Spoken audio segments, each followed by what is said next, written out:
Hi, everyone. Welcome to Feed and Grain Chat. I'm your host, Elise Schaefer, editor of Feed and Grain magazine. This edition of Feed and Grain Chat is brought to you by Watt Global Media and feedandgrain.com. Feedandgrain.com is your source for the latest news, product, and equipment information for the grain handling and feed manufacturing industries. Today, I'm joined on Zoom by Lydia Ashburn, Growth Associate for Carbon Space, a Dublin-based startup that uses satellites to track carbon footprint data for the land use sector, including agriculture. Hi, Lydia. How are you? Doing well. Thanks for having me, Elise. Yes, thank you for joining me. Let's jump right into it. Companies from all across the entire food value chain are seeking reliable carbon data these days. Can you explain how this data is typically gathered and the unique way that Carbon Space collects it?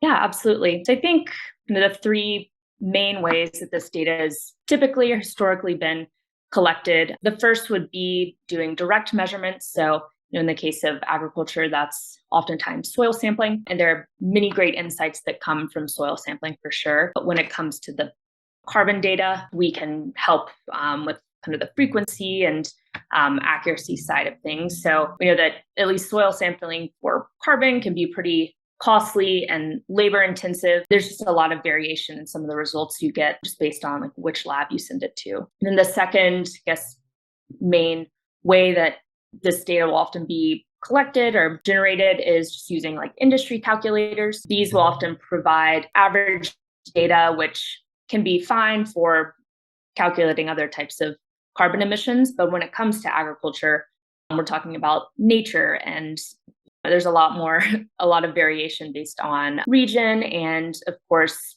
implementing new land management practices. That's not necessarily going to be captured when you're using a calculator. And then the final way is remote sensing solutions, which there's a lot more coming online, and a lot of them are using satellite imagery to verify like a yes/no principle.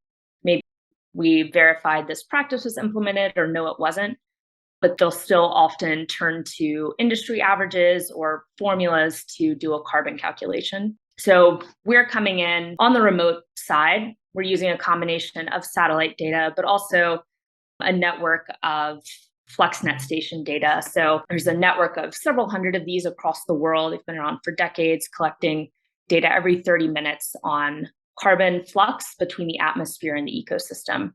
And that's kind of our ground truth component, if you will. So we're able to not use any averages or proxies in our data collection. So we're able to look at that net exchange of carbon between the atmosphere and the ecosystem and just increase accuracy and consistency of the carbon data for the specific field level, incorporating regional variation and new management practices, things like that. And then, of course, decreasing the time and costs that would otherwise be necessary for on-site measurements or using industry calculators. So tell me how the Carbon Space platform relays that satellite data to users and what can they access from their profile? For our customers, we provide a personalized account showing all the different fields, farms, and forests of interest for them. And depending on the type of customer we're working with, this could be just a few farms, or it could be a much broader kind of look at the supply chain. And that's the beauty of a remote tool, being able to pull in fields from really anywhere across the globe that you'd want to monitor. So yeah, within this account, we can show monthly carbon emission and sequestration data for each of the land assets. And we actually have data available since January of 2000, monthly data. And that's because, we're pulling satellite imagery and the station data that has been around since then. And then at the end of each month, we update accounts with that month's new carbon emissions and sequestration data. And this is almost a real-time look at the performance, at least from the carbon lens of the fields, which is pretty helpful for different producers and growers that want to maybe monitor new practices or things like that. They're getting that monthly update to see, hey, what is the carbon flux showing? So, how can livestock producers leverage this data to better understand the impacts of their farming practices? His first thing is that we want this whole process to be as simple and easy as possible for the grower or producer we're working with. And that's because there's already enough going on for a farmer or a livestock producer. So we don't want to sit there and ask for 1,700 data points so that we can then do some calculation. All we ask for is the geographic boundaries of the fields and then the land cover type. So just what's planted there. This can actually lead to insights about like ecosystem health and other kind of interesting indicators. So that's one piece of intelligence or insight that our data can help for livestock producers. And then the other is we're able to capture the unique regional variations, different practice changes, and things like that, so that can help say, hey, this is working for you, or maybe this isn't giving the results that you thought it was, and help kind of maybe redirect or indicate new things to try for producers.